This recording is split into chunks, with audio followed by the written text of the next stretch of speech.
जब तुम छोटे थे अराउंड 2 या 3 साल के, तब तुम नेचुरली काफ़ी क्यूट और अच्छे लगते थे। लेकिन एक सिंपल सवाल, फिर ऐसा क्या हुआ कि तुम्हारा फेस चेंज होने लगा? क्या सिर्फ एज या फिर एनवायरनमेंट, पोल्यूशन और तुम्हारी डेली हैबिट्स? किसी भी इंसान का फेस सिर्फ जेनेटिक्स से नहीं बल्कि उसके एनवायरनमेंट और डेली हैबिट से भी काफ़ी चेंज होता है। और ऑनेस्टली तुम्हें भी पता है हमारे सराउंडिंग्स और पोल्यूशन का इफेक्ट अपीयरेंस पर कितना पड़ता है। मैं खुद भी कोई नेचुरली हैंडसम बंदा नहीं हूँ, लेकिन मैंने लुक्स मैक्सिंग और सेल्फ इंप्रूवमेंट से रिलेटेड बहुत सारी वीडियोस और इन्फॉर्मेशन कंज्यूम की है। प्रॉब्लम यह है कि हर इंसान का फेस स्ट्रक्चर अलग होता है, इसीलिए जो चीज एक पर्सन पर वर्क करे जरूरी नहीं कि वह सब पर सेम रिजल्ट दे। आज के टाइम में अट्रैक्टिव दिखना काफी इंपॉर्टेंट हो गया है। लड़कियां भी जनरली उन्हीं लोगों से बात करना पसंद करती हैं जो अच्छे दिखते हैं, लेकिन इशू सिर्फ अट्रैक्शन तक लिमिटेड नहीं है। कई बार जब तुम किसी लड़की से बात करने का सोचते हो तो तुम्हारा खुद का अपीयरेंस ही तुम्हें कॉन्फिडेंस लेने से रोक देता है। मैं उतना अच्छा नहीं दिखता, वह शायद मुझे इग्नोर कर देगी, और सिर्फ रिलेशनशिप्स में नहीं, ओवरऑल कॉन्फिडेंस में भी इसका इफेक्ट पड़ता है। ओवरथिंकिंग, स्ट्रेस और इनसिक्योरिटी फील होती है, लेकिन टेंशन मत लो, आई एम हियर। आज हम बात करने वाले हैं 4 सबसे इंपॉर्टेंट फेशियल फीचर्स के बारे में।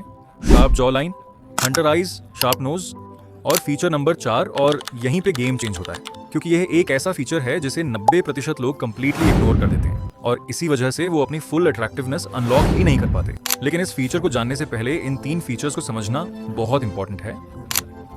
सबसे पहले बात करते हैं जॉ लाइन की। अट्रैक्टिव फीचर्स में जॉ लाइन काफी इंपॉर्टेंट रोल प्ले करती है। मैं यहाँ Indian style heavy square jaw line की बात नहीं कर रहा, मैं एक क्लीन और वी शेप जॉ लाइन की बात कर रहा हूँ जो शार्प और एस्थेटिक लगती है। सबसे पहले मिरर में अपने फेस को ऑब्जर्व करो, देखो तुम्हारी जॉ लाइन विजिबल है या नहीं, और अगर विजिबल है तो उसका शेप कैसा है। अगर तुम्हारे फेस में एक्स्ट्रा फैट है और जॉ लाइन प्रॉपर्ली विजिबल नहीं है तो कुछ एक्सरसाइजेस हेल्प कर सकती हैं जो तुम वीक में 6 दिन परफॉर्म कर सकते हो। लेकिन एक इंपॉर्टेंट बात याद रखना, अगर तुम सिर्फ एक्सरसाइजेस करोगे और डाइट इग्नोर करोगे तो रिजल्ट्स अननेचुरल भी लग सकते हैं। इसलिए उतनी ही एक्सरसाइजेस करो जितनी तुम्हारे फेस स्ट्रक्चर को सूट करे। तुम्हें खुद अपना फेस समझना होगा और आइडेंटिफाई करना होगा कि तुम्हें किस टाइप की इंप्रूवमेंट की जरूरत है। अब ये कुछ एक्सरसाइजेस हैं जो जॉ लाइन को शार्पर और क्लीनर लुक देने में हेल्प कर सकती हैं। जिनकी जॉ लाइन ऑलरेडी डिसेंट है उन्हें एक्सरसाइजेस से ज्यादा डाइट और फेस फैट रिडक्शन पर फोकस करना चाहिए। डाइट के बारे में हम आगे बात करेंगे। अब बात करते हैं आईज की। आईज तुम्हारी पर्सनैलिटी और एक्सप्रेशंस को रिप्रेजेंट करती हैं। मैं सिर्फ हंटर आइज अचीव करने की बात नहीं कर रहा, बल्कि एक काम, मिस्टीरियस और कॉन्फिडेंट एक्सप्रेशन की बात कर रहा हूँ। पहली इमेज देखो, आइज काम और मिस्टीरियस फील दे रही हैं जो नेचुरली अट्रैक्टिव लगती हैं। दूसरी इमेज देखो, यहाँ एक्सप्रेशन इनोसेंट और कंफ्यूज टाइप लग रहा है। इसमें वो डोमिनेंट या मिस्टीरियस वाइब नहीं आ रही जो अटेंशन ग्रैब करे। सबसे पहले अपनी आई शेप को ऑब्जर्व करो और डिसाइड करो कि तुम किस टाइप का आई एक्सप्रेशन अचीव करना चाहते हो। हर किसी की आई स्ट्रक्चर अलग होती है, इसीलिए सेम एक्सरसाइजेस हर पर्सन पर सेम रिजल्ट नहीं देती। तुम्हें खुद एक्सपेरिमेंट करके देखना होगा कि तुम्हारे लिए क्या बेस्ट वर्क करता है। और अट्रैक्टिव आई एक्सप्रेशंस के लिए मिरर प्रैक्टिस भी बहुत इंपॉर्टेंट है। मिरर में काल्म और मिस्टीरियस एक्सप्रेशंस प्रैक्टिस करो। जो वाइब तुम क्रिएट करना चाहते हो उसको कॉन्शियसली ट्रेन करो। ये कुछ एक्सरसाइजेस हैं जो आईज को मोर अट्रैक्टिव दिखाने में हेल्प कर सकती हैं। अब बात करते हैं नोज की। कई लोग नोज को ज्यादा नोटिस नहीं करते, लेकिन अगर नोज क्रुक्ड हो या प्रॉपर्ली शार्प ना लगे तो ओवरऑल फेशियल अपीयरेंस वीक लग सकती है। इसीलिए नोज शेप को भी क्लीन और बैलेंस्ड रखना इंपॉर्टेंट है।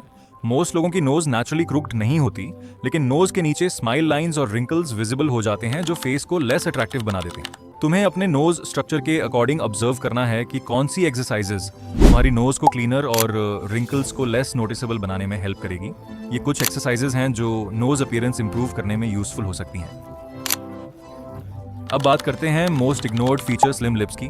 ऑनेस्टली लिप्स के टॉपिक में मेरी नॉलेज उतनी डीप नहीं है, लेकिन स्लिम लिप्स अपीयरेंस के लिए कुछ एक्सरसाइजेस हैं जो तुम ट्राई कर सकते हो। देखो, लिप्स भी ओवरऑल फेस हार्मनी का एक इंपॉर्टेंट पार्ट होते हैं। अगर लिप्स टू बल्की या अनइवन लगते हैं तो कभी कभी पूरे फेस का बैलेंस थोड़ा ऑफ फील हो सकता है, इसीलिए इन्हें नेचुरली मेंटेन करना भी इंपॉर्टेंट होता है। स्लिम लिप्स अपीयरेंस के लिए कुछ सिंपल फेशियल मूवमेंट्स और मसल कंट्रोल एक्सरसाइजेस हेल्प कर सकती हैं जो तुम डेली थोड़ा टाइम देकर प्रैक्टिस कर सकते हो। इसमें मेन फोकस होता है लिप मसल्स को रिलैक्स्ड और कंट्रोल्ड रखना, ताकि ओवरऑल फेशियल एक्सप्रेशन क्लीन और बैलेंस्ड लगे।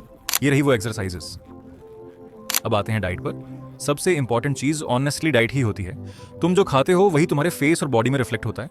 नेचुरल अट्रैक्टिवनेस मेंटेन करने में डाइट का बहुत बड़ा रोल होता है। और अगर तुम एक्सपेंसिव फूड्स अफोर्ड नहीं कर सकते तब भी एक सिंपल चीज करो, जंक फूड अवॉइड करो। डाइट फेशियल स्ट्रक्चर और स्किन क्वालिटी मेंटेन करने में हेल्प करती है। प्रोटीन फेस फैट रिड्यूस करके मसल टोन इंप्रूव करता है जो जॉलाइन को क्लीनर लुक देता है। अब एक्सरसाइजेस किस टाइम करनी चाहिए? मॉर्निंग में एक्सरसाइजेस करने से नोज और आईज टेम्पोरेरली शार्पर लग सकती हैं, लेकिन कुछ टाइम बाद फेस नॉर्मल स्टेट में आ जाता है, इसलिए कंसिस्टेंसी सबसे इंपॉर्टेंट फैक्टर है। या फिर तुम रात को सोने से पहले भी एक्सरसाइजेस कर सकते हो। आईज, नोज और जॉ लाइन ट्रेन करने के बाद डायरेक्टली स्लीप करो।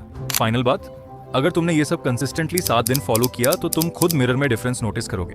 अगर ये वीडियो तुम्हें थोड़ा भी हेल्पफुल लगा तो सब्सक्राइब जरूर करना। स्माइल करते रहो, ग्लो करते रहो।